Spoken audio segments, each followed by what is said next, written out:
Okay, everyone, it is 6 o'clock, so we'll get started. On behalf of the Hastings Area Chamber of Commerce, welcome to our Evening with the Candidates. Featuring tonight, we have our Adams County Commissioner candidates. Each of the individuals up here are running for one open seat in their respective district. Candidates from District 1 are Craig Hubbard and Michael Stromer, who is unfortunately unable to join us tonight due to a prior commitment. Candidates from District 5 are Tim Reams and Steve Huntley. And finally, candidates from District 7 are Joe Patterson and Adam Story. We would like to extend a warm welcome to the candidates and to all of you attending tonight. Thank you for joining us this evening. We are fortunate to have strong candidates for these important elections, and we're proud to provide opportunities like this for our community to meet and hear from them. The Hastings Area Chamber of Commerce, Hastings Economic Development Corporation, and the Legislative Committee have prepared a series of questions that will be asked to each of the candidates. To help this event run smoothly and ensure we have time to cover all questions, we ask that you please follow a few ground rules. Please remain seated and quiet throughout the forum. We ask that there be no applause and no positive or negative comments during the forum. Any audience member who is unable to follow these rules or guidelines or is disruptive may be asked to leave. Time has been allocated for 2 audience questions. Questions must be directed to all candidates and should not be specific to any one individual, ensuring each candidate has the opportunity to respond. If you have a question, please write it on the note card over there. Chuck's holding it up, and give it to him, and it may be selected to be answered by our candidates up here. As mentioned, a series of questions have been prepared. Candidates will be asked 7 questions, 5 prepared by the chamber and 2 from the audience this evening. We will rotate which candidates answer first with each question. The candidates will be given 2 minutes to answer the questions, 2 minutes for their introductory statement, and 1 minute for their closing statement. There are 3 cards to give candidates a warning of their time: a 1-minute card, 30-second card, and a stop card. With that, thank you all for being here tonight. I'm going to turn it over to Matt Haybrock, but really quick before I do that, just a note to our candidates up here. We will be using these microphones. This event's going to be recorded by Hastings Public Access, so make sure to press your button up there for your microphone, pull it close to your mouth so everyone in the audience can hear you and everybody on Hastings Public Access can hear you. Do you guys have any questions for the evening? No? Okay, we'll turn it over to Matt and get started. All right, thank you and welcome everyone. Excited to be here and privileged to have the opportunity to be tonight's moderator. It's a lot more enjoyable to ask the questions than it is to answer the questions. So with that, we're gonna get started. This evening, we're gonna give each of you 2 minutes to provide an introductory statement about yourself. We're going to start actually with a statement that has been provided by Michael Stromer, who wasn't able to be here this evening. So I will read that statement here. 1 second. Okay. I am Michael Stromer, incumbent candidate for the Adams County Board of Commissioners representing District 1. It has been my honor to successfully represent the constituents of Adams County, working with the public, other government representatives, and with others within all Adams County departments. My philosophy has been first and foremost to bring an ethic of good governance to the position. I constantly seek to ensure the people of Adams County receive the best services possible at the most efficient cost achievable. Through efforts to invest in county infrastructure and services, I've been able to partner with other officials in crafting multiple projects which should lower future costs through extending useful lifetimes and flattening expense increases. It is my goal to build upon these past accomplishments during the next 4 years. As an example, I would highlight a current effort to secure grant funding, which would allow the county to complete a project while lessening the impact upon the general levy. I thank you for your time and consideration. Now we will go, staying within District 1, to Craig Hubbard. You have 2 minutes and you may begin. First of all, thank you. Thanks to the Chamber for hosting this, and thanks to all of you for coming out here tonight and staying engaged, because that's what it takes. My name's Craig Hubbard. For those of you that don't know me, I'm running for Adams County Commissioner because I believe we can do better. We can do better for the people who live here and the people who work here. I spent over 40 years in the construction industry and in development, more than 25 of those years owning my own business and signing the front of a paycheck. I've worked through good economies and tough ones, and I understand what it means to balance a budget, to make a payroll, and to make decisions that affect real people's jobs, lives, and incomes. Today, I'm also helping build the next generation of trades professionals through the Central Community College commercial construction program that I'm building, and we will begin teaching it in the fall. What I've learned both in business and in teaching is that success comes down to planning and accountability and doing work the right way the first time. When you look at Adams County today, the numbers tell a story. Our incomes are below both the state and the national averages. Yet our property taxes are above the national average, and in some cases, especially within the city of Hastings and the Hastings Public School District, they approach some of the highest effective rates in the entire country. At the same time, nearly half of our households are living under a $60,000 a year income. That combination puts real pressure on families, on retirees, and on young people trying to stay here and build a life. I'm not running to point fingers. I'm running to bring a practical, results-driven approach to the table. We need to look closely at spending, prioritize smart growth, and make sure we're advocating for the taxpayers at every step of the way. Adams County has incredible potential, and I've spent my life building things. I believe it's time we build a stronger future together for Adams County. Thank you. There we go. We'll have a known end. Very good. Thank you, Mr. Hubbard. We'll move to District 5. Tim Reams, you have 2 minutes. You may begin. Yeah, welcome everybody. My name is Tim Reams. I've lived here in Hastings my whole life. I'm married to my wife from Hastings. I met her right here. She's here today. We've been married 38 years this month, actually. I got 2 kids. One of my daughters is in Lincoln, Nebraska. She's at community theater. She's promotes Penguin Project, which is very good because it's for handicapped kids. And my youngest daughter, she lives here in Hastings too. She's a school teacher at Hawthorne School, and she's a 5th grade teacher. So I'm one of them kind of guys that got in this position, and I was an engineer for ConAgra for 18 years. I was all over the country, and then I decided to move back to Hastings because it's a great place to raise our kids, and we have done that. My kids are all grown up, and I enjoy Hastings. I've owned a plumbing, heating, and air conditioning shop since 1996. When I took this on, I decided to retire from that after all them years, and I hung that up, and now I literally do nothing but take care of the county the best I possibly can. I get involved with everything, anything that I need to, anything that people calls and ask me to get involved, I get involved with. If I need to step up, the people call me, I call them back, I make sure they get a response, and I try to take care of everybody that I can.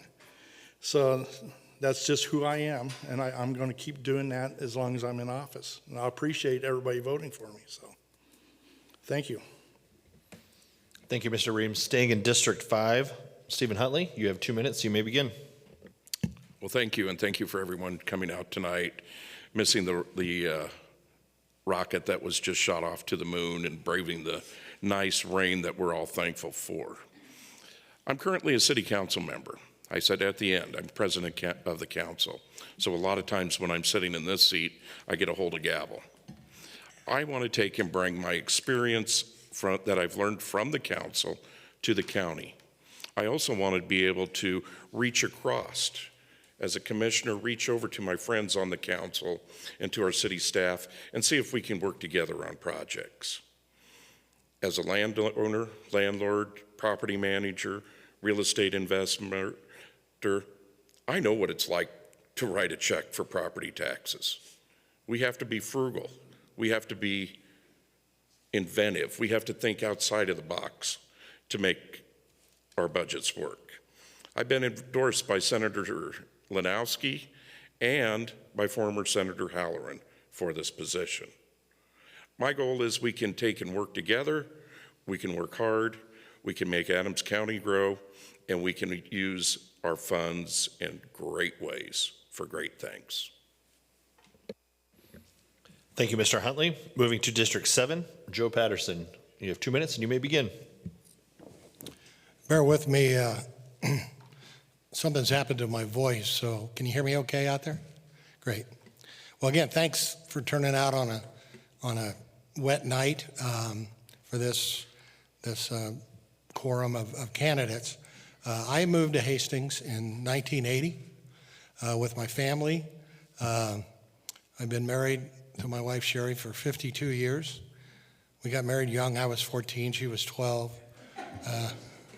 Anyway, we both grew up in Topeka, Kansas, and when I turned about 27, I was in a fairly high position with the Topeka Park and Rec Department, but did not want to live in Topeka due to gangs, crime, poor school districts, so forth. So I looked for a community that was more wholesome, a smaller community, and we found Hastings, and we've been here for 42 years. My background in public service is I was the Park and Rec Director for 20 years for the city. We did a lot of great projects that you go by every day. Then I was City Administrator for 20 years. I had the opportunity to work for 9 different mayors and 18 different city councils, so I have the ability to work with about anyone. My communication skills with just about any socioeconomic group, I think, are pretty good. City government and county government are similar but different, and I spent 4 years. I was first appointed to the position for about a little over a year. Then I ran unopposed for my second term on the county board. I serve as chairman of the personnel committee. Spent 3 hours today working on 2 different committees. So there's a lot of daytime hours that we put in. I too want to see Hastings and Adams County flourish. I think we have issues to focus on moving forward. And I appreciate, I want to back up, I'm also a member of the International City County Manager Association. I'm a lifetime member because of my years of service in that organization. We have hit time, Joe, so Okay. Mr. All right, Patterson. very good, thank you. Thank you, Mr. Patterson. Again, with District 7, Adam Story, you have 2 minutes. You may begin. Thank you. I'm Adam Story, and I want to thank the Chamber for hosting this for the candidates that are here in the audience. I've proudly called Adams County home for over 30 years.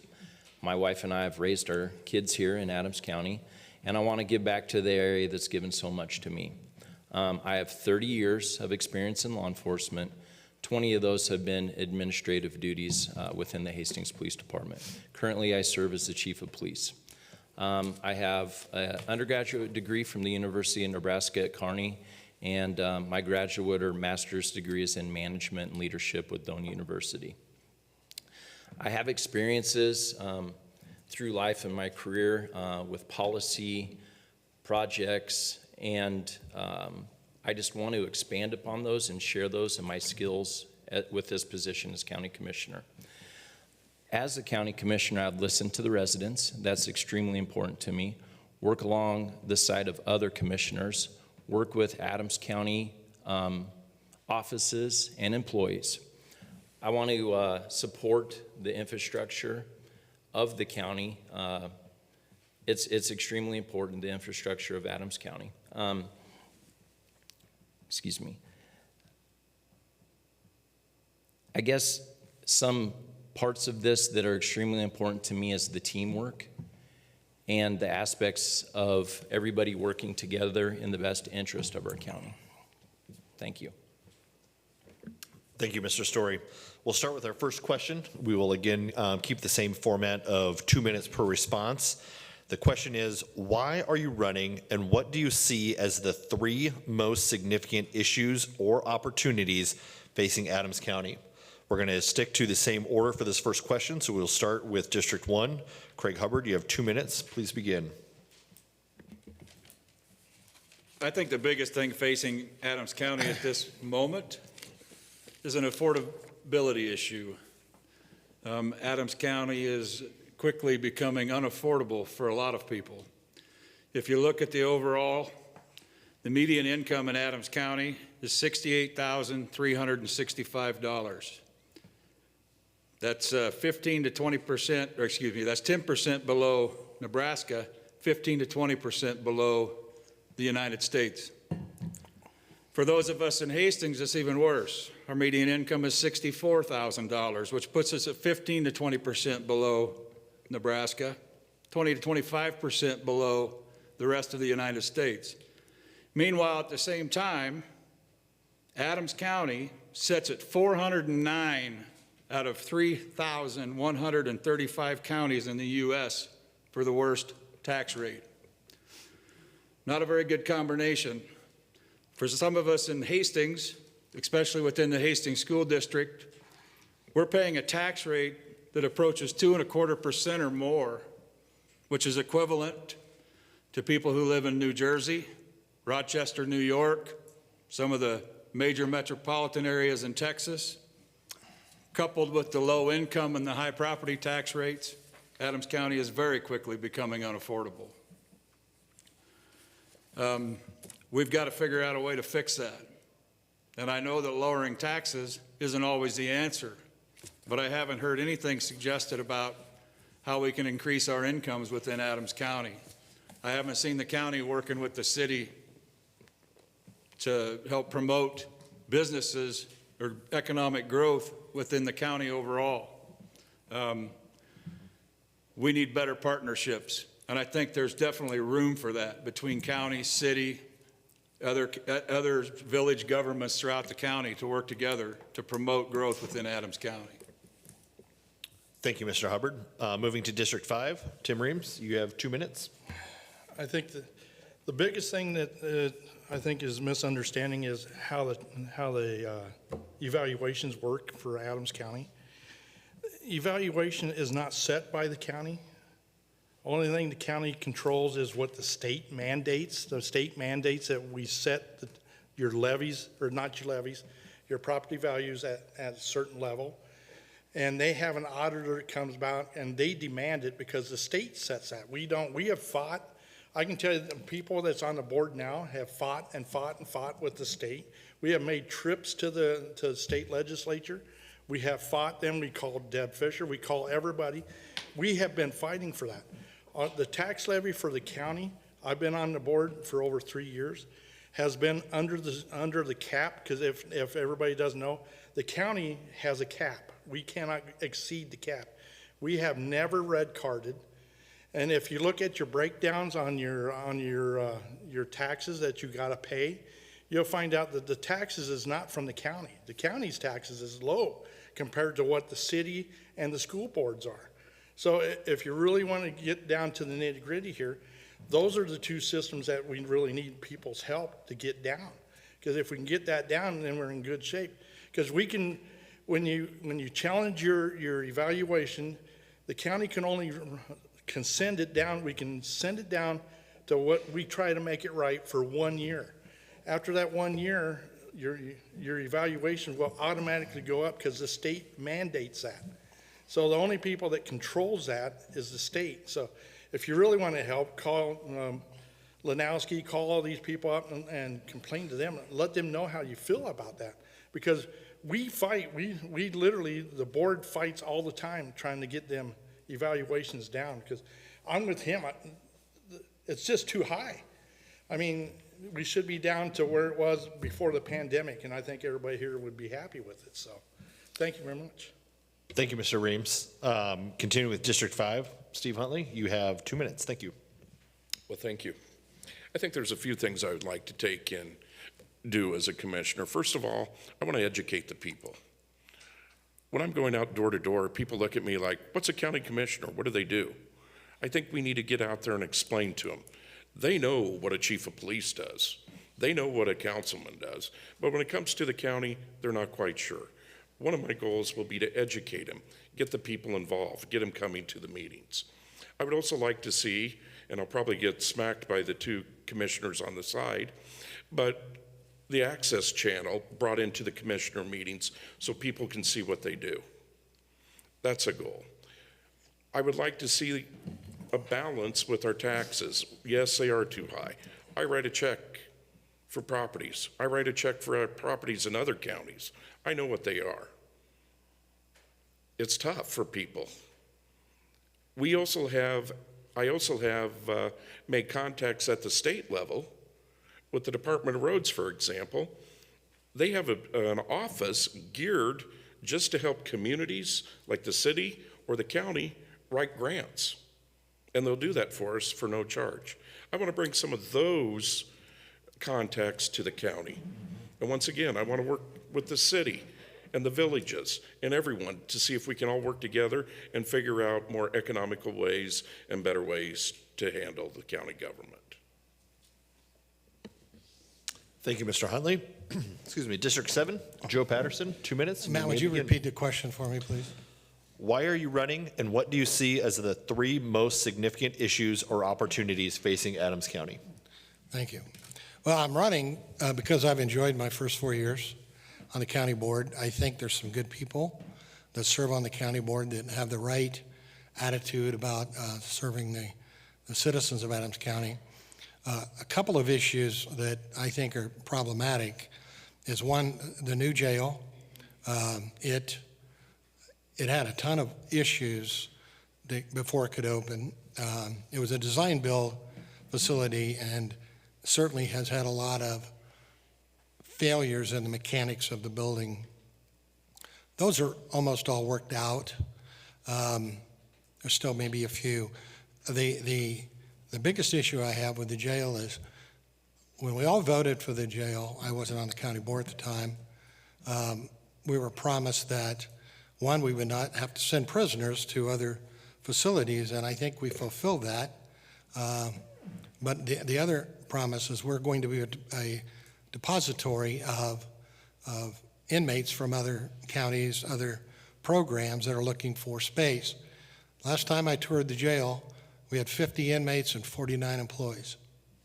That's not efficient, and we're never going to get to where we need to be until we get more aggressive on getting those contracts, not with Webster County or Nuckolls County or Clay County.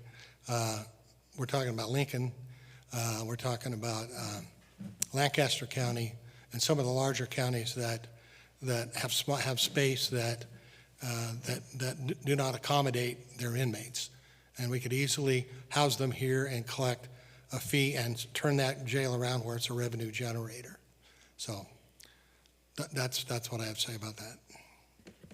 Thank you, Mr. Patterson. Again, in District 7, Adam Story, you have 2 minutes. You may begin. Thank you. I'm running to give back to the citizens of Adams County and to support Adams County residents, especially in District 7.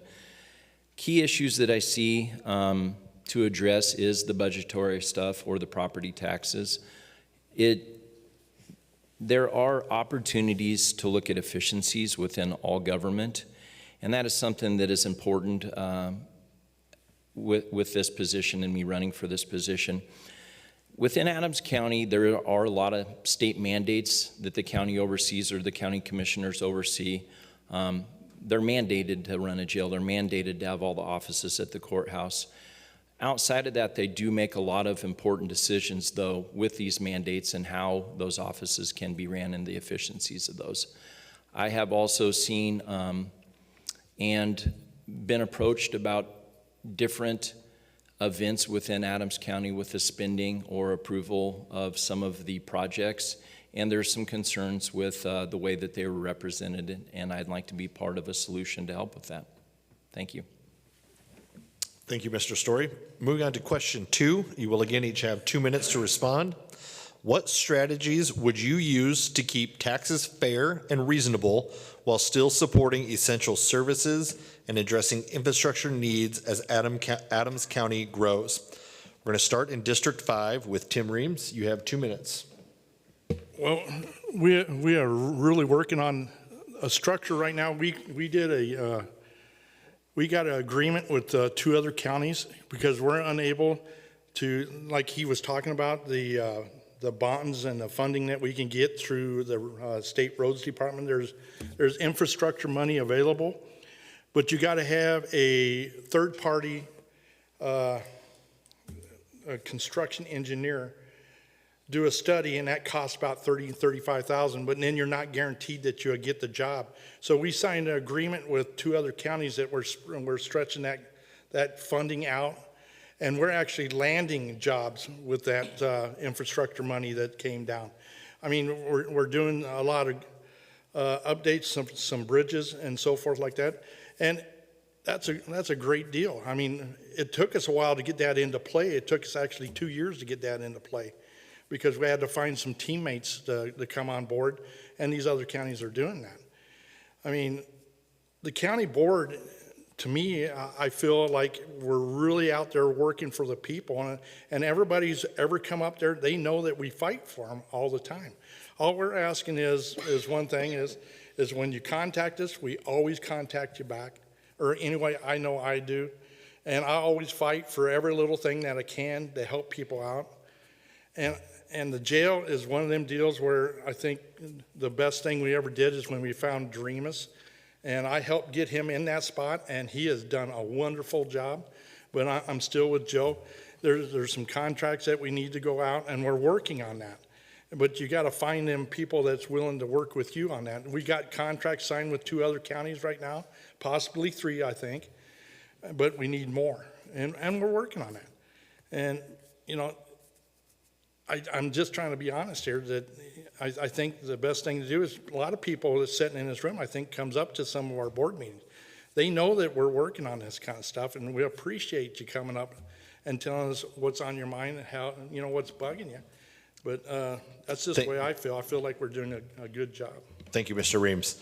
Again, District 5, Steve Huntley, you have 2 minutes. You want to repeat the question again? Yes. What strategies would you use to keep taxes fair and reasonable while still supporting essential services and addressing infrastructure needs as Adams County grows? 2 minutes. I think there's a lot of things we can do. As Joe pointed out, the jail is not full. We need to go out and market it. If you think of a jail as a hotel, yes, with gray bars, every time there's a bed empty, it costs us money. Every time the bed is full, in the economy of scale, it really doesn't cost that much more. So we need to go out and be more aggressive, finding places. We hear all the time there's counties that the jails are overfull. We need to get those people here. We were sold on the jail as it would take in, be a revenue source. We need to expand on that. We need to take and look at the houses that come up for the protest hearings and take a very serious look when the county board sets as a board of equalization. We do that on the city side for paving districts. A little bit different, but still, you have to treat the people fair and realize that houses don't jump 200-300%, or pieces of property don't jump 200-300% in a year. It happens, but as a board, we have to take and look and figure out why. We have to take and look at the people and ask them, what do they want? How do they want us to prioritize things? Because like Craig said, it's getting expensive to live in our nice county. And we'll work on that. We'll continue to work with I'd like to really work with the state on their grants and funding, and go down to the legislature more often and sit in on their hearings, sit in and talk to the senator when he comes back and see what we can do. There's things out there, I'm sure, and there's a lot of them that need to be investigated. Thank you, Mr. Huntley. Moving to District 7, Joe Patterson, you have 2 minutes. Thank you.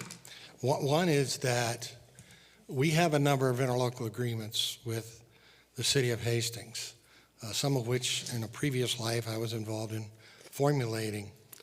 One of the things that we're running into a major roadblock is, I don't know if you know, but there are 2 communication centers in Hastings. City's got one, county's got one. Why? Why?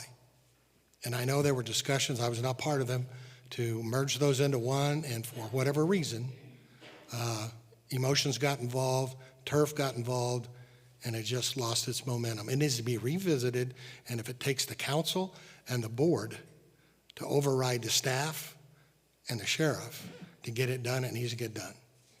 Because there's economy of scale if you only have one comm center. You got people 24/7 on duty to man 2 comp centers in a town of 25,000, a county of 32,000. So that's one issue. And I lost my train of thought on the other issue. Can I capture that minute if I get it back? Go ahead. I'm fine. That's kind of my soapbox issue as far as working together. Oh, the point I'd make, how am I down? I'm doing 30 seconds. What am I doing? 30, okay. You know, probably the most difficult 2 weeks of the entire year is when we have property value protests. And the biggest problem is I know half the people that come in. And most of them are not educated as to, they think their property value went up 30%, so their taxes are going up 30%. Tim commented, we have lids and levies that the state has mandated. We can't do that. So part of what we do is educating people to come in to protest their property values so they understand what mechanisms go in place for their property taxes to be assessed. And I'll stop. Yeah. Thank you, Mr. Patterson. Again, District 7, Adam Story, you have 2 minutes. Thank you. The 3 things that come to mind are smart and lasting investments in the infrastructure within the county to make really informed decisions on the infrastructure in the county so it's lasting and can save the taxpayers over time. And then also within the budgets or the county offices that run is look at what the core products or services that they give, and within it approve budgets or have good budget discussions or approvals over what are core requirements for the county to have and justifications within those departments for extras. I also do support interlocal agreements, grants, and I believe both are extremely important for the role to save the taxpayer and not duplicate services. Thank you. Thank you, Mr. Story. Moving to District 1, Craig Hubbard, same question, you have 2 minutes. Well, I think it was nice to hear that Joe admitted to having a bunch of problems on the jail. I think we all knew that early on there was a lot of issues with the jail and very little accountability to it, because when we would try to ask questions, it was usually nobody really knew what was happening. I think part of the time the county didn't know what was happening, so that wasn't necessarily your fault. So there was stuff like that that needs to be, you know, looked at as we move forward with other projects and make sure stuff is done correctly. As far as the property taxes in the process, you know, I get pretty tired of. I've talked to Joe about my assessment. I sat through, you know, a hearing, a protest hearing. I've called the state. I've called state senators. And for those that don't know, I send a lot of emails and I make a lot of phone calls to elected officials. And it goes back and forth. Well, that's not it's, you know, the state requires us to do this. And then when you call the state and they say, what are you paying in Adams County? That's not what it's supposed to be. So I don't know who's telling the truth, but it's like everybody just wants to be a scapegoat and pass it along to somebody else. It's time we start taking accountability for it. Regardless, you know, our assessor is helping write the assessments that go out. I had a property that took a 210% increase in 1 year, and it was a year after I bought it, and it increased by 200% of what I paid for it. So, or 100%. I paid 98 and I assessed it at 189.9. I protested that year too. You know, I mean, that doesn't make any sense. I just bought it a year ago. How's it go up $100,000 in a year? I mean, stuff like that is not fair. That is not equitable, and we got to be better about that. And as a commissioner, I would look at that stuff, and I would pay attention to the hearings. I mean, I view taxes a little different, and they happen to be a big issue with me. And I think between working with the city, working with the county, working with the state, we can get things done. I can also say that I'm willing to make the hard call and put hard caps on stuff, because sometimes that's what you have to do. So, thank you. Thank you, Mr. Hubbard. Moving on to question 3, 2 minutes again. What do you think the county's role should be regarding economic development and supporting the growth of Adams County? We're going to start in District 5 with Stephen Huntley. You have 2 minutes and you may begin. Economic development is very important to the county, the city, and everyone. The county ought to be working hard to attract. They needed to be supporting, they call it Hastings Economic Development, but it's really not. It's Hastings Adams County Economic Development. We need to look at small manufacturing businesses, businesses that need power. Our power plant is a gem out here. We can put these in our service district, which is a lot of our county. If we get the businesses in here, it takes a burden off the homeowners. Their buildings are usually bigger, they're valued a little more, and that really helps. It also creates jobs. It'll help people come in and build more housing. That also helps lower the requirements on the existing homes. So economic development for the county is a good thing. The county has a tool they can use. It's called a county industrial park, where you can set it up outside or just inside the city limits. And it helps with taxing and grant writing. So there's a lot of things that the county needs to be doing and looking for. Thank you, Mr. Huntley. Moving to District 7, Joe Patterson, you have 2 minutes. You may begin. It's funny you bring up economic development at this tonight, because today I spent an hour and a half in a meeting with a developer that's going to be building a very large development, not in the city because it's ag related, but it's going to have about $180,000 to $100,000 a year jobs associated with it. It's in the planning stages now. I was involved in the biodiesel plant that's hopefully goes online pretty quick, 2 years before I retired. So that's been 7 years. I know they ran into a delay.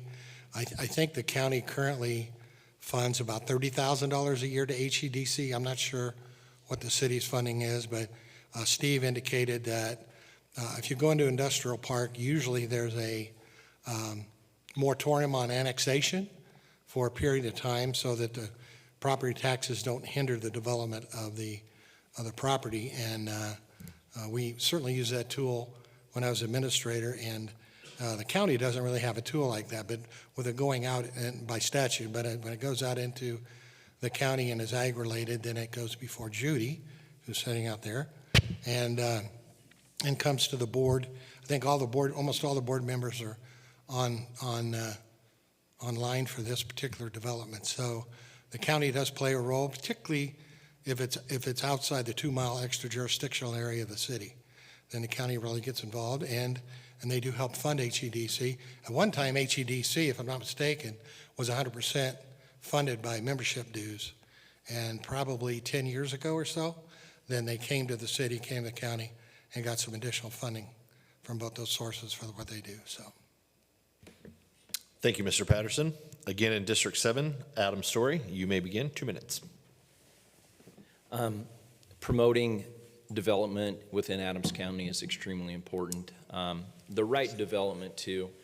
People supporting jobs, supporting business.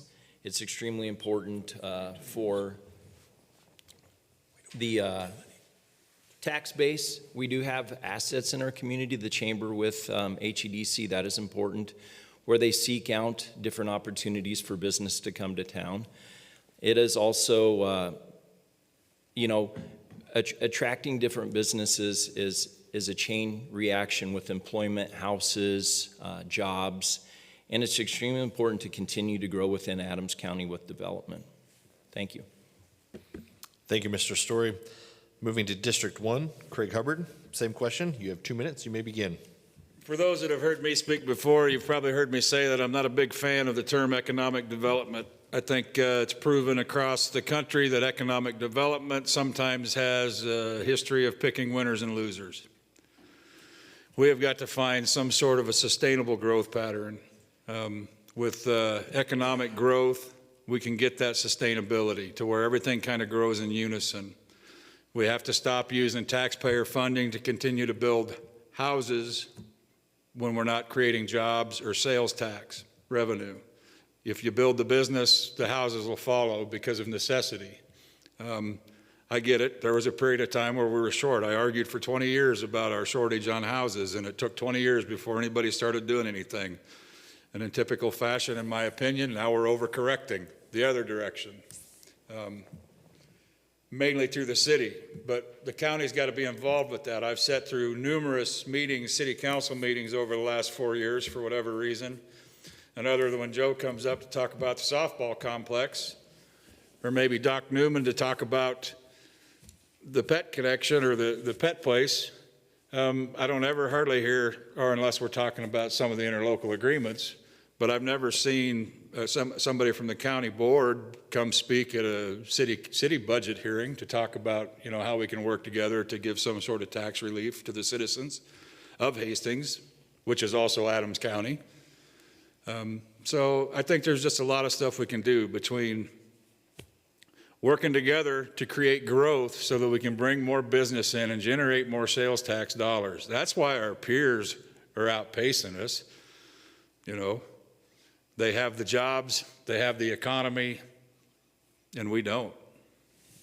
Thank you. Thank you, Mr. Hubbard. District 5, Tim Reams, you have 2 minutes. You may begin. Well, I just want to make sure everybody in here understands that me and 2 other commissioners, we have sat down with city council members. We had meetings with them. We have tried to figure out ways that we can work together on getting stuff done. Actually, Steve was one of them that was sitting there with us. We were trying. And my exact words to Steve was, I think this is one of the best things we've ever done, was us sitting down with the city guys, trying to knock that wall down, trying to figure out what's the best way for us to proceed forward together. I think that's so important that the city and the county figures out a way to where the county commissioners can get all 7 of us and the council members can get in there on special work sessions, maybe if it's even one every quarter, but just knock them walls down so we can all work together on, because we've talked about this with the city council, that there's ways that the county can get a better deal on certain equipment than they can, and we could buy it through the county and so forth. We can work with each other on getting equipment, getting the tools we need, trying to figure out ways that we can save money with the city, and the city can save money by working with us at the county. We have been working on that vigorously for the last 2 years. I mean, we have, and it's just one of them deals where we can't give up. We need to start, keep on that, because I think that's a tool in our tool bag that it knocks down all the walls. You got 2 entities working side by side to get things done, and I think that's a wonderful idea. So I just don't want to see that ever give up. So, thank you. Do I get a rebuttal being my name was mentioned? It wasn't mentioned in a negative way or... No. All I was going to say is... None of it was negative. The elected officials for the city and the county were willing to work together. It was killed at a different level. And that's why, if I still got a little time, I want to make sure people understand that the city council and us have been trying to work really hard to get this done. So. Thank you, Mr. Williams. We're going to move on to question 4. How will you evaluate spending priorities relating to the county budget, including infrastructure, public safety, and county services? We're going to begin in District 7 with Joe Patterson. You have 2 minutes and you may begin. Absolutely. How will you evaluate spending priorities relating to the county budget, including infrastructure, public safety, and county services? I think that the county government is quite a bit different than city government in that it's very much like silos, and it's very much run by committees, 3-person committees that make, like we have a budget committee. I don't personally sit on it, nor does Tim. Chuck Newman is the chair, and we receive budget requests from all the various department heads, some appointed, mostly elected. We're fortunate in Adams County that our elected folks mostly all came up through the department that they're running, so they're very competent, but they're also trying to do the best to run their budgets in an efficient way. So those come to us as a package. The chairman of the budget committee sends out all the requests for outside funds like HEDC and senior action and I could go on, and we give them our opinion about what the funding level should be. That committee takes it back to their committee. They work with Judy, they work with Ron at the courthouse to formulate a budget. We then go over that budget and approve it. So it's a little bit different than the city budget where department heads would come in and the city administrator would look over it and then make a recommendation to mayor and council. So cities are organized like an hourglass, where counties are organized kind of in silos. So that's not actually answering the question specifically, but there is less input into the budget process at the county level, unless you're on the county budget committee, than there is with the city and the council and the mayor. So it's hard for me to answer and give you an answer to that question. I would like to be on the budget committee because I've done budgets for 40 plus years, but that hasn't rotated through yet. Thank you, Put that Mr. sign down. Thank you, Mr. Patterson. Staying in District 7, Adam Story, you may begin.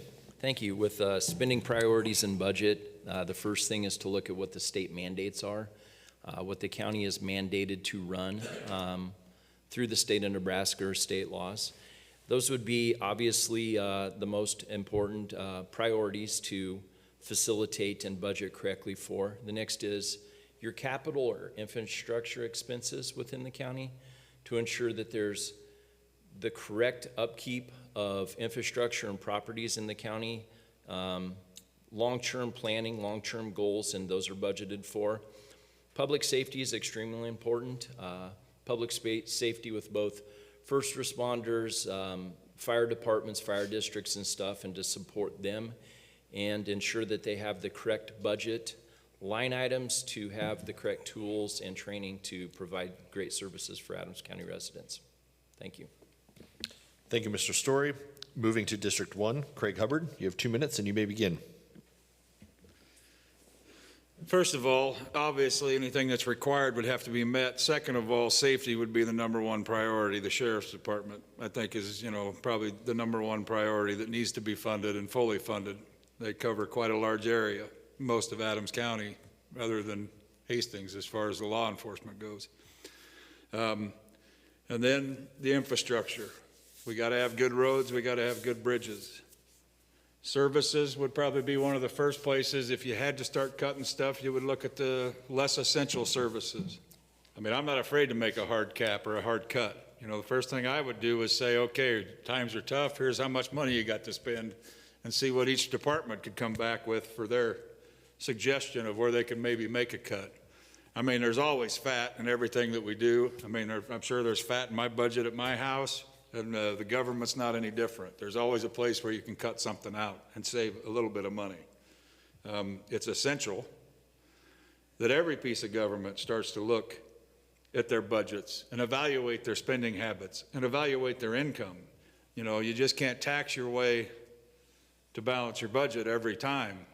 I think that has been happening, and I understand how the tax assessment works and the levy and the pink cards and the whole ball of wax. Trust me, I get a pink card every year. So on one property or another, for the last 6 years, I've received a pink card every year. So I appreciate the county reducing the mill levy. They're still getting an increase because of the increase in the assessments. So we need to figure out a way that we can budget productively for the citizen and for the taxpayer, to where we can cover a few years with less income if we have to, while we work on the economic development and hopefully some growth in sales tax and revenues outside of property taxes within the county, within Adams County. Thank you. Thank you, Mr. Hubbard. Moving to District 5, Tim Reams, you may begin. Well, the main thing for the county that has to mandate for funding is the jail is one of the priorities, because the county has to pay for everything at the jail, has to pay for all the doctor bills, has to pay for everything, anything to do with the prisoner. So that's got priority. The public defender, the county pays all the public defenders' money, the fees and so forth. We have to hire attorneys when they don't have them. We have no choice. The county's mandated, so we have to budget for that.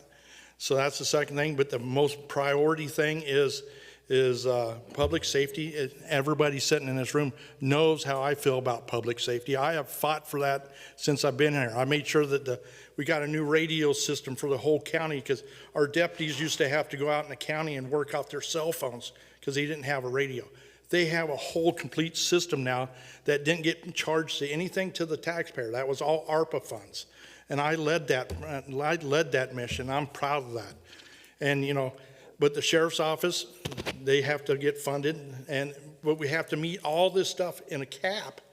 And the cap set by the state says you got to fit this in there. And a chunk of the money goes to the jail, the public defender's office, and the sheriff's department.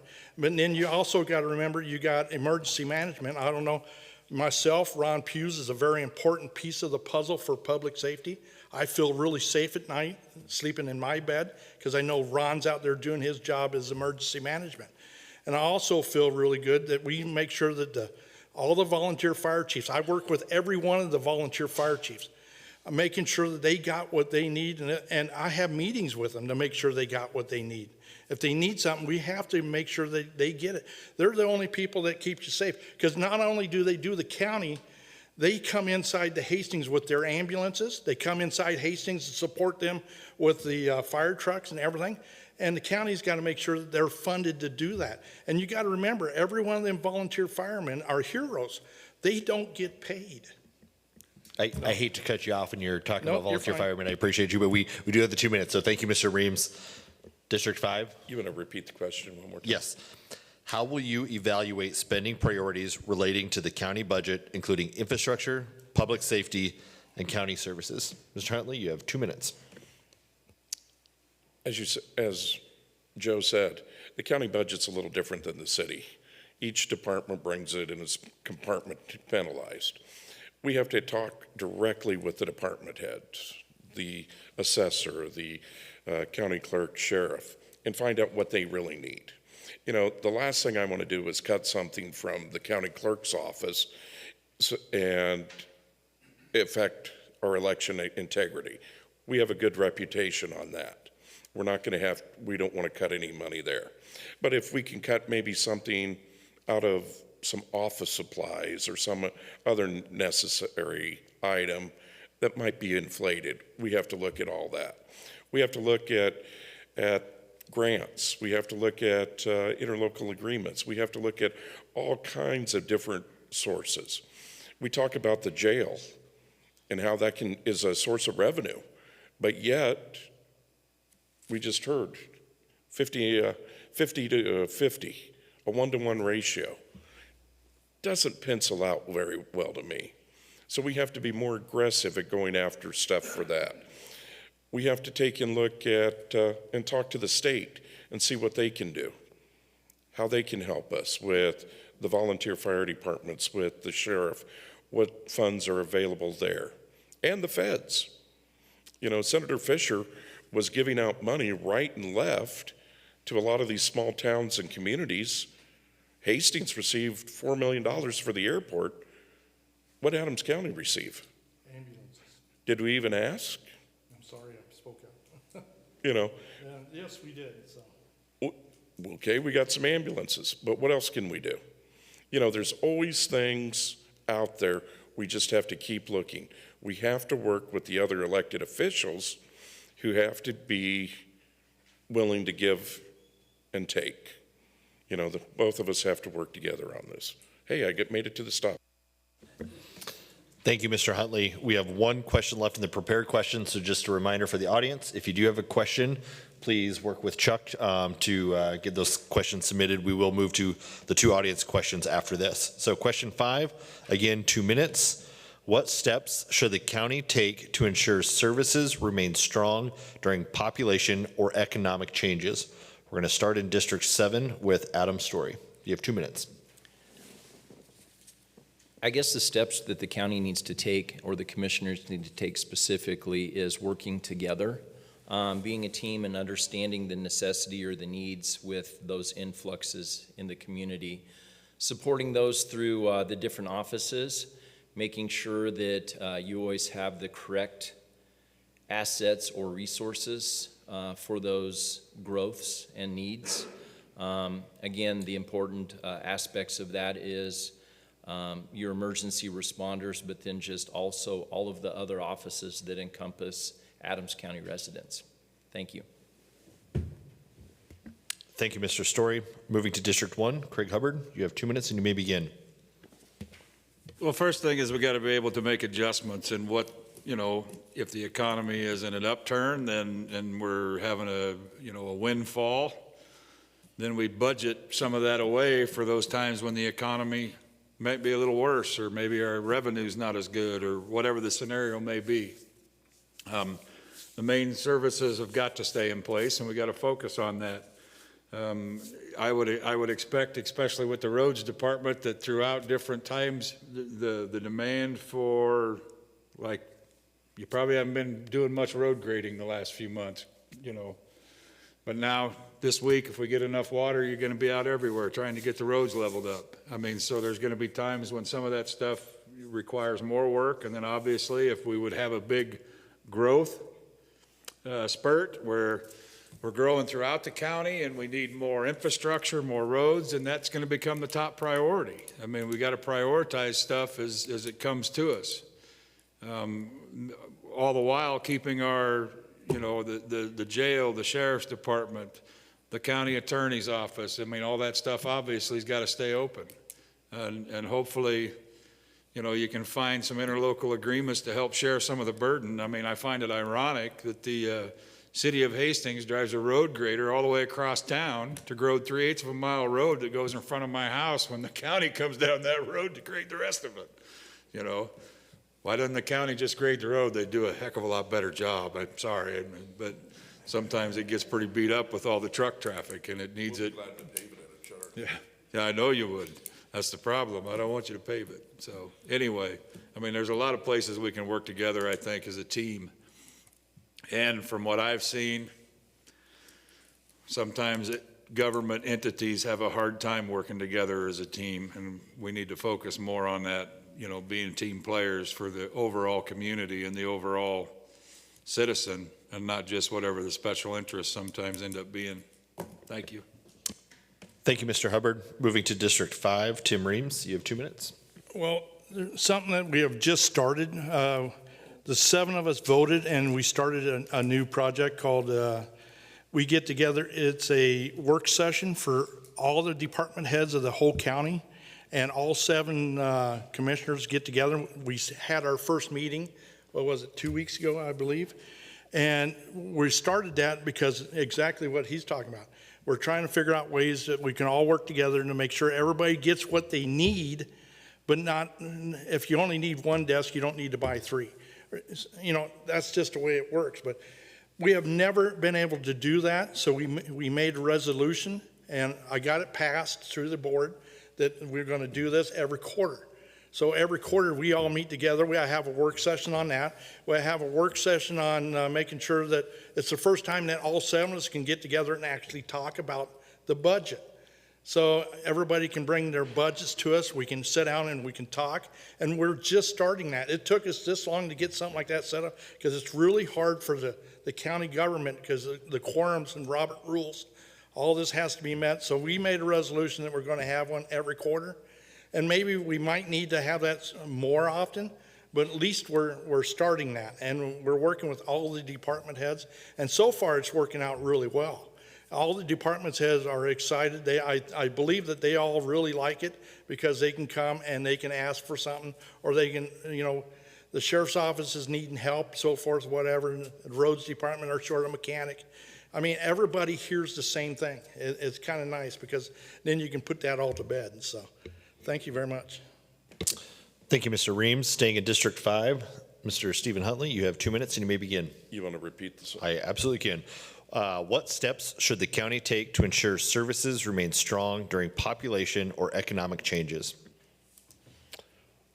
Well, during strong, it's easy. Everyone has money.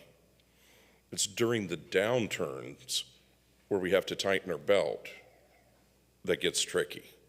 We have to look at reserves. We have to look at contingency. We have to look at everything and evaluate it. Yes, we have to take and provide for the jail, the sheriff, the roads, and it becomes more complicated. That's when we need to sit down, and I'm glad to hear the county is doing work session. The city's been doing work sessions for years and communicate. I think I can get the city and county to sit down with my friends on the council, my friends on the county board. I can bring that together and pull it together and see what we can work together as a group. And when I say a group, I don't mean city versus county. I mean the county and the city together. That's the way Adams County and the Hastings will survive bad turns. If we have a population explosion, that's great. Then we have more jobs, we have more buildings going up, we have more houses. That's what we need to take and balance out the tax flow, the tax burden, the valuation. So it's kind of an interesting question because it's really two sides. You got to look at both, and you have to look at it because you don't know from year to year what's going to happen. Okay, thank you, Mr. Huntley. District 7, Joe Patterson, you have 2 minutes. I said it earlier. I think you'd be shocked at how many interlocal agreements we currently have between the city and the county, but we need more. And we need to tell the people that are running those various departments that we're going to get to an agreement on this. And you need to be part of the solution, not part of the problem. I think we have, it'll be interesting to me to see the impact that the new biodiesel plant has on our economic development, on our local revenues into property taxes and salaries and so forth. Those sort of things are things that we need to take advantage of. We have, Steve called it a gem. We have power generation here that's really second to none in the state, other than maybe NPPD, that we need to take advantage of and be more of an attractive location for economic development and utilize that to grow the tax base. Counties, cities, by law, are required to pay comparable wages to their staff. In Nebraska, they cannot strike. So the police can't strike, sheriff can't strike, county clerk can't strike, but they can and are required by state to be paid comparability. Adams County for years was way low on salaries and turnover was high. I think we're finally getting to the point where we're close to where we need to be. So really the only solution, if you're paying what you have to pay by statute, is you take a good look at your staffing numbers and you decide if you have to have everyone, because the most expensive thing we have is the cost of staff. Thank you, Mr. Patterson. That concludes the prepared questions. Now we get into the heart of the debate, or the most important questions of the evening, the 2 questions we have from the audience. So same format, you will each have 2 minutes to respond. The first question from the audience is, please provide your thoughts on tax increment financing, or TIF. We will be starting with District 1. Craig Hubbard, you have 2 minutes. Well, here again, this is one of my favorite topics to send Steve emails about. I understand that tax increment financing is about the only tool we have in our toolbox in this area, but has been completely overused. When we're using tax increment financing to promote housing, that most of it goes on at market rate, that's not benefiting the community at this point. That's starting to benefit the investor. I actually sent a written testimony to the Urban Affairs Committee last month about LB 988, which was a proposal to bring the tax increment financing laws and the blighted area laws back to the way they were originally written, and enforce those and strengthen the way it was written. The problem with the laws is there's such a gray area that every community in the state, not just Hastings, not just Adams County, every county, they've figured out how to bend those rules. If you've ever watched a hearing and seen lobbyists, you would not believe the amount of lobbyists and attorneys that were there to make sure they put their word in about how important tax increment financing was. And the developers were all the same developers. It was the same developers that are building in Lincoln, Omaha, Hastings, Grand Island, Kearney, Lexington. At what point do those developers amass a large enough real estate portfolio that they no longer need taxpayer assistance to build their next project? There's a place for it. Our problem here in Hastings, especially with TIF financing, is we've done very little to generate any sales tax with our TIF financing dollars. About the only project I've seen that came across the board within the last 2 years that I felt was a good idea for the tax increment financing and the way it was meant to be used was on the expansion of the packing plant on the south side of town. That was about the only good use of it I've seen. Thanks. Thank you, Mr. Hubbard. District 5, Tim Reams, you have 2 minutes. Well, the biggest thing is I believe that the TIP program needs to concentrate on creating jobs. We have gotten so many houses that we got great big apartment buildings built, which we needed, but at the same time, if you don't have people that can afford that $1,500 rent is what they're getting, is what I'm understanding. If you can't create jobs for people to afford that, those buildings are going to be empty forever. So I think the TIP money needs to come back because we got an empty building right out by the softball complex. Used to be Rockwell International, which is a great building. It's just that it's sitting there empty. Okay, and then you got Bubba Bugger out there that's running at maybe 1/8 capacity of that 99,000 square foot building sitting there that they literally used to employ close to 800 people. Now it's down to, I think, about 35 or 40 people works out there. So to me, that's where we need to concentrate. We need to concentrate on getting these jobs back in Hastings, get these companies to expand. And, only way you do that is there's got to be an incentive for them. You're competing against Grand Island, you're competing against these other cities that size. And if you don't make some kind of incentive for them to come to Hastings, there's just, that's just not going to ever happen. But we got the housing. We just need to get the jobs and fill them up. And I think the biggest thing is right now that we got working right now is Chief Ethanol's just got done putting an expansion on, and they're getting ready to crank that up a little bit more on their corn squeezings. And then you got the bioethanol, all that, or biodiesel, all that's already sold, and that's a Love Brothers project. And every penny they make out there is going to be from California, because every gallon that they make is already sold in California because they want all biodiesel out there. So that's just my thoughts on this product. Thank you, Mr. Reams. Again, in District 5, Mr. Stephen Huntley, you have 2 minutes. The nice thing about knowing Craig for a long time, when he sends me an email, it's usually headed off by a phone call so I don't have to read it. He tells me about it. TIF is a rusty tool that's in our toolbox. Unfortunately, it's the only tool we have right now. TIF not only affects the city, it affects the county, the NRD, all the taxing entities. When you get your property tax statement is affected. TIF should be used for business, not for housing. TIF has been overused. Has it been abused? That's a different debate for a long way down the road. Time will tell. I'm not always a fan of TIF. I think there's a good time for it, and there's a bad time. Chief Ethanol did not get TIF. Rockwell or the Eaton building isn't available for TIF because it's not in a blighted or substandard area. The problem is we have no other tool. We can have LB 840, but that takes a vote of the people, and you have to have a revenue source to take and fund it. That means another tax.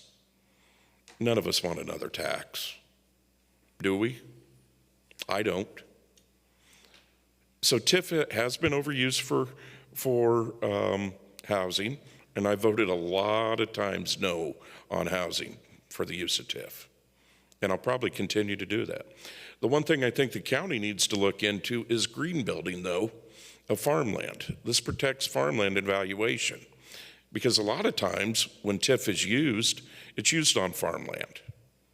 And what that does is it artificially inflates the value of farmland.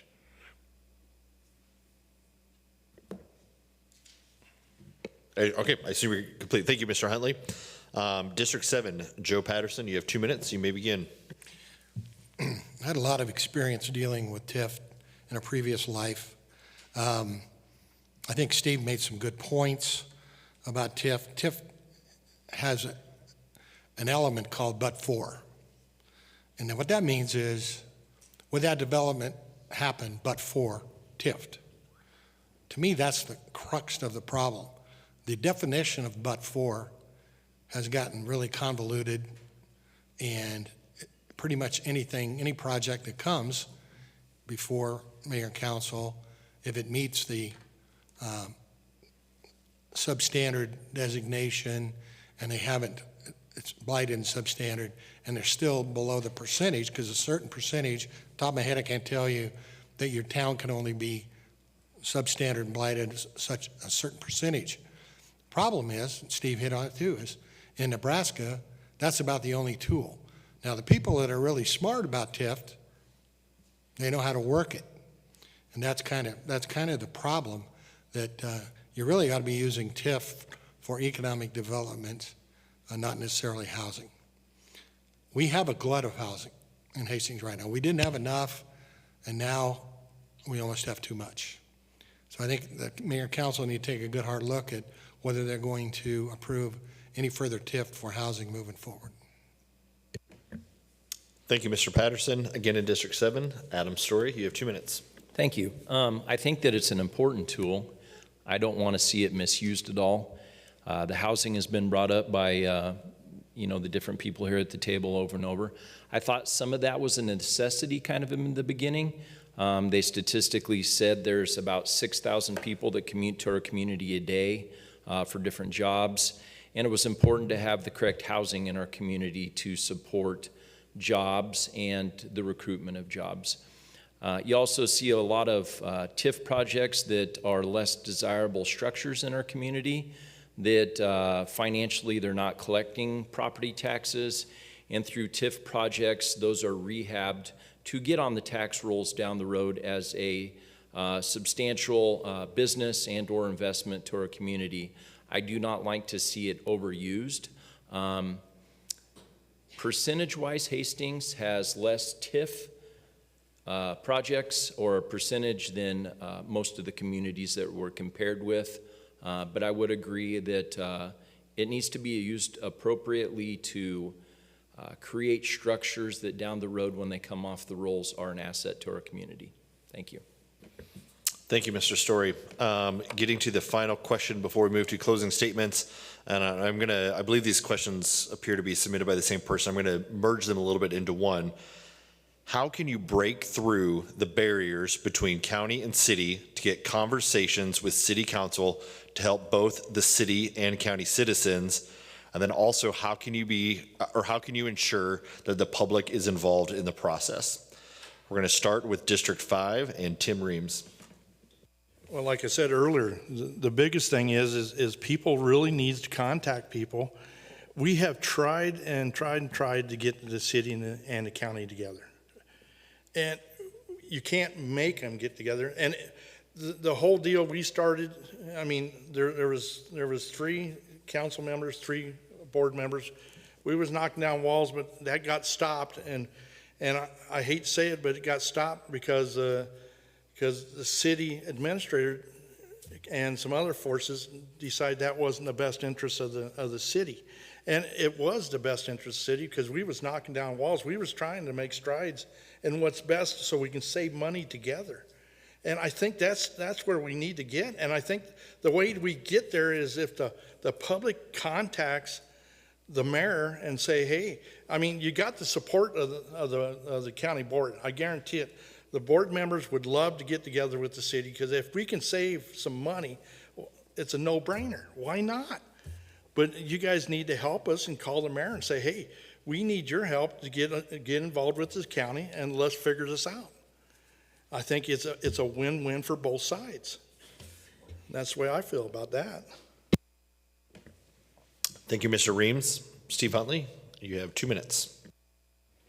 Interesting question. I'm the person that can break those walls down. I know the county commissioners. I talk to several of them often. I know the council. I know what they're thinking. I can not manipulate, that's a bad word to use. I can manage us through the road barriers, where the barriers are. We can take and work together, and this council will work together with the county. We have to do this, and I can do it. I'm great at putting meetings together. Ask anyone who needs a meeting put together with the city. It's put together quick. But the thing is, I know what the council's thinking. I'm getting to know where the county board's thinking, and I can merge the two together, and that's important to do. Thank you, Mr. Huntley. Moving to District 7, Joe Patterson, you have 2 minutes. I think my comment earlier about walls, about turf, about don't hide my cheese, those things have to be torn down, and it's going to behoove the county board and city council, the mayor, to say, put these people in a room and say, forget what you're doing. Put together a plan that's the best way to move forward and save money and make it a safer environment. And I'm talking right now about the 2 communication centers. I don't know, maybe there's one out there. I don't know of another city, county that each have their own comm center. And that's just one example. I think joint meetings between the 2 organizations would be great. And we could be invited to a council work session. We're doing our county work sessions now, and certainly could have city council and the mayor. But takes both sides to want to change, to make change effective. Thank you, Mr. Patterson. Again, staying in District 7, Adam Story, you have 2 minutes. A lot of this comes down to education with the public, and I see a lot of city things in the news. I see a lot of city events and city council things in the news, but with the county stuff, it's a little bit tougher to find, and I think there should be educational pieces to the community. Being a team is extremely important between the 2 governments. Not having those walls or barriers, and people working towards a common goal for the best interest of the residents of Adams County. Thank you. Thank you, Mr. Story. District 1, Craig Hubbard, you have 2 minutes. Well, first thing is we got to be a little more transparent. Meetings at 8:30 in the morning on Tuesdays makes it pretty tough for a lot of the public to get there if they want to participate. I think we got to look at something different.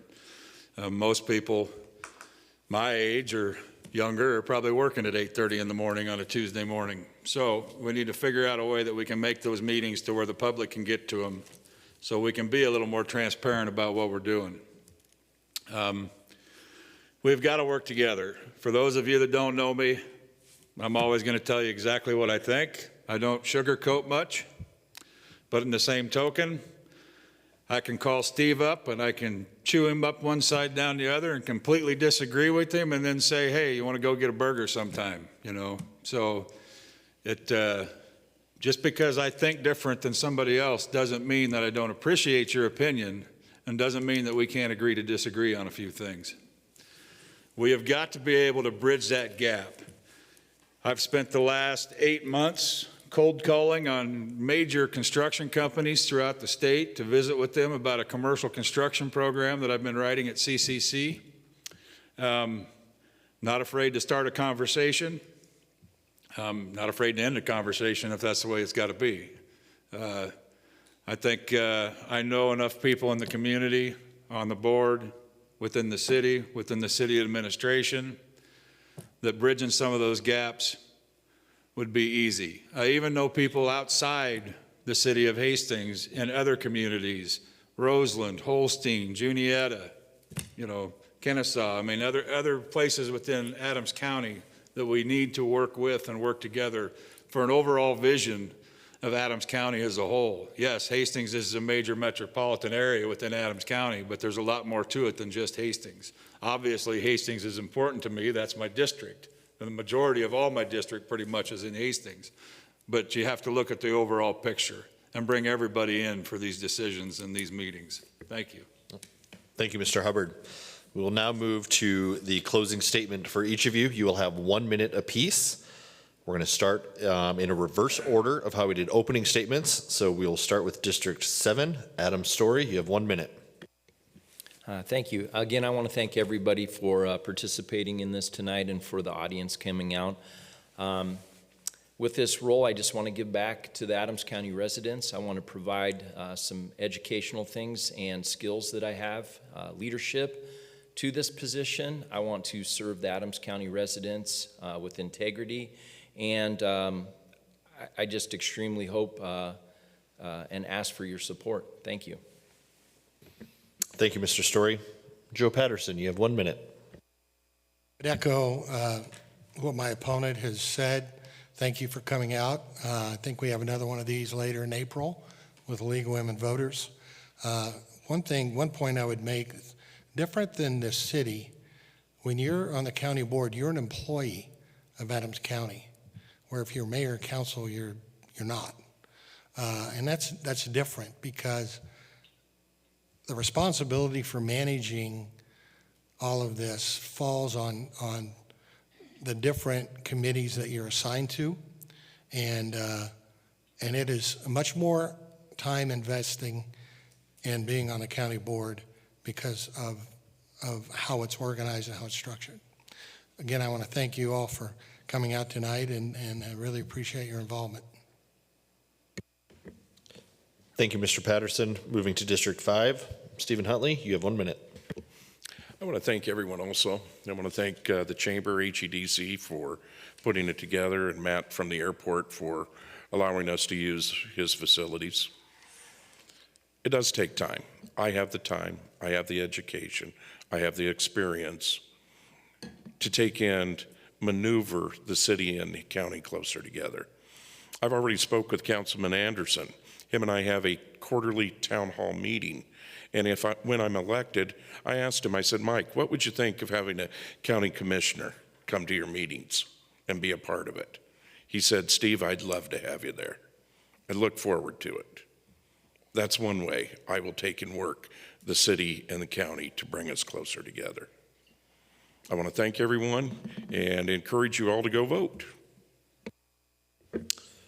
Thank you, Mr. Huntley. Tim Reams, you have 1 minute. Yeah, I just want to make sure everybody's sitting in here and everybody that's watching, really appreciate everybody. I've fought really hard for everybody since I've been on this board. I have been the most transparent one of anybody that I can possibly, anybody needed to talk to me, I'm always there. I always have been, always will be. And I just appreciate you getting out. Hopefully you'll vote for me and back me for another 4 years. Thank you. Thank you, Mr. Reams. And we will conclude in District 1 with Craig Hubbard. 1 minute. Once again, thanks to the Chamber for hosting this tonight. Thanks to everybody that came out. Special thanks to my wife back there that gets to put up with my rants and raves sometimes when I'm on an issue. She probably puts up with more than you would imagine. So I do appreciate that, probably more than anything else. But the bottom line is I believe affordability needs to be at the center of every decision we make at the county level. That means being disciplined with our spending, being thoughtful about long-term projects, and always asking how does this impact the taxpayer, the citizen of Adams County. My background is in construction and business. I've spent my life making decisions where costs matter, where the outcome has to work in the real world. I bring that same mindset here, practical, accountable, and focused on results. Adams County is a great place, and it should be a place people can afford to live, work, and build a future. I would appreciate your support, and I look forward to earning your vote. Thank you. Thank you, Mr. Hubbard. Sydney, it's all yours. Okay, well, with that, that concludes our candidate forum. Thank you all for coming out tonight and hearing from our candidates, and thank you to our candidates as well for joining us this evening. Just a heads up for some of our upcoming Evening with the Candidates events. We will be hosting some for our City Council candidates. We are going to have our Ward 1 forum on April 7th here at the airport at 6 p.m. We'll have Ward 3 on April 8th, and then Ward 4 will be on April 15th. So all those are going to be here 6 p.m. at the Hastings Municipal Airport. A few thank yous. Thank you to the airport for having us. Thank you to our volunteers tonight, and thank you to Hastings Public Access for being out here. If you guys would like to share the form or pass this information along, feel free to access their channel and you can share it through there. Otherwise, we continue to keep engaging. If you'd like to talk to the commissioner candidates after this forum, please feel free to do so. Otherwise, mark your calendars for May 12th, as that is when voting concludes. So keep engaging, stay informed, and we invite you to our next events. Otherwise, have a great night.